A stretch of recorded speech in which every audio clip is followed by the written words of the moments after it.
So the total cost of all of the parts that I've installed in the Pacific, like a Mustang fan, Camaro fan, no, I am a performance fan. Hi everyone, welcome back to my channel. I hope you're all doing well. Now before I get started with today's video, I've been getting so many requests to do an updated Q&A, so I will be doing that video very soon. If you guys have any questions that you want me to answer, feel free to leave them in the comments down below, and that way I'll answer them once I make that video. But now getting started with today's video, I will be doing a 1 year / update review on my 2019 Chevy Camaro ZL1 1LE, as well going over the overall cost and everything that I've spent on it so far. So I know this is an overdue review because I purchased this car last year in February, so I know it's just a little bit after that year mark, but what matters is that we're doing it now. So the total cost of this car was $77,000 out the door. This car purchase, at least this experience, was one of the most pleasant, smoothest, easiest experiences ever. I was only there at the car dealer for like about 2 to 3 hours, which is something that I really enjoyed. I really like when just the car purchase just goes that smooth and you don't have to be the entire day at the dealer. Now it was during it was at night, so I really couldn't take the car that night. I had to come back the next day and take it, but once I got there the next day, it was already ready. I drove out and that's it. So very, very pleasant experience. Now, as far as what I'm paying with insurance, I'm paying $145 a month. I know some people are gonna say either that's too high or that's too low, but in reality, that depends on a lot of factors. It depends on your age, on where you live, your location. I know that if I was back in Florida, then this would probably be twice that amount. And trust me, I know because I've lived there my entire life. I've had cars, so I know. Let's start off with one of my favorite parts of this car, which is the front. So everything here is pretty much stock for the exception of this carbon fiber APR splitter and these fully torqued support rods. So this APR splitter, like I said, it's real carbon fiber and it costs $544. Now these fully torqued support rods, they're made from billet aluminum and these are a custom size, so that's why they're a little bit pricey. Now for the pair, these were $100. You know, something that you guys mentioned to me in the video where I did my 1 year update / review with my Shelby is that I should talk about the labor hours involved with installing these parts. So for this, I mean, you guys saw that video, so you know it was not easy. So this took a total of 17 labor hours. Mind you, I also needed other people to help me because it turned out being a lot more complicated than I thought it would be, just because I really wanted this chassis mounted. So that took a lot, but like I said, it's completely worth it. At least for me it was. So I think it looks fine. It looks awesome like this. Since we're here in the front, we might as well continue with all of the engine mods. So right when you're here, the first thing that pops up is this RotoFab cold air intake system. Now this is their dry one and the cost for this is $479. Another thing that kind of pops if you look is this Mighty Mouse catch can. Now this is their mild system. You guys saw that video. It did take a little bit of work, but totally worth it.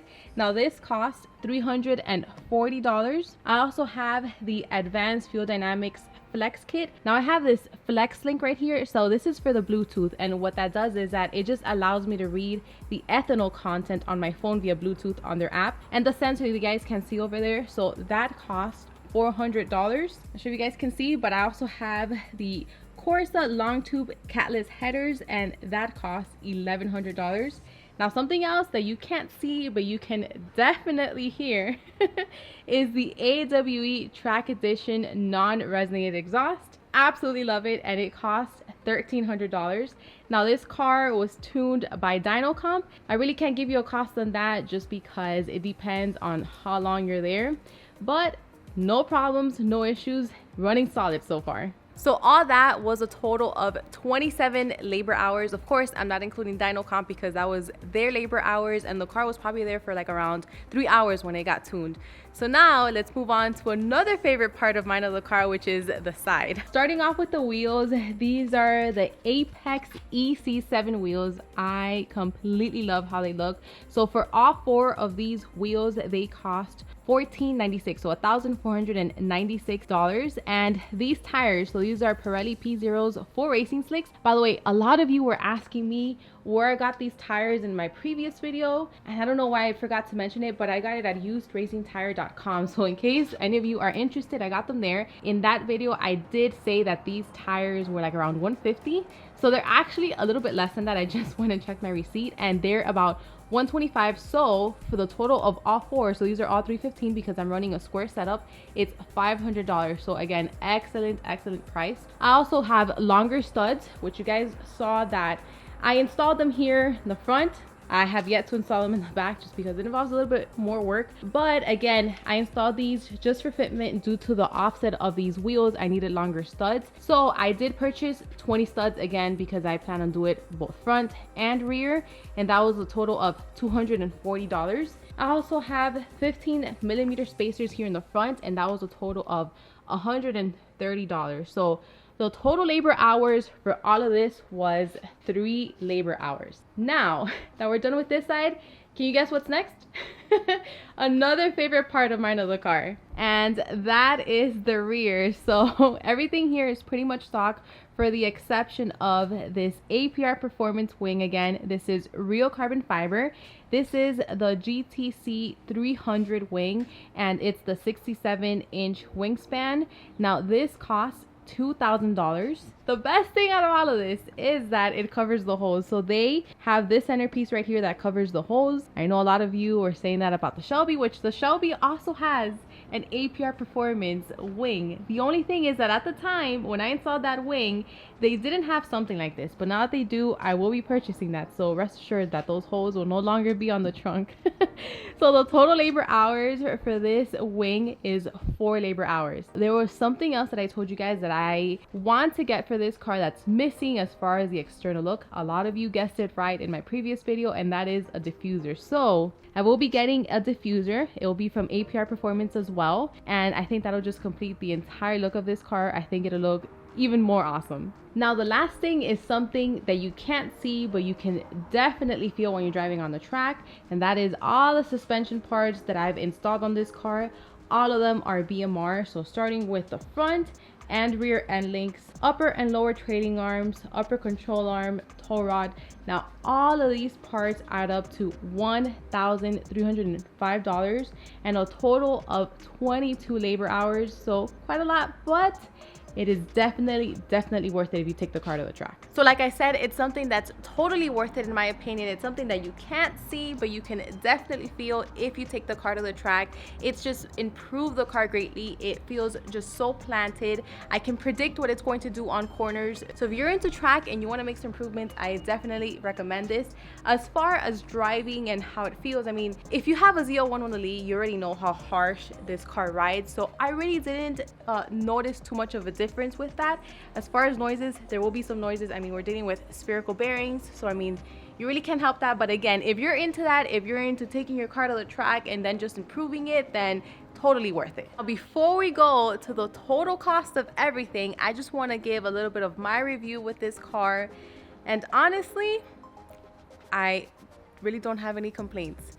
I would go as far as to say it's almost perfect. I did have an issue at first with, I really wasn't a fan of the rear tail lights, but they grew on me, and it's just, this car has everything that I would look for in the car as far as performance and looks. I mean, it has that aggressive look that I really like. It, the performance is just phenomenal.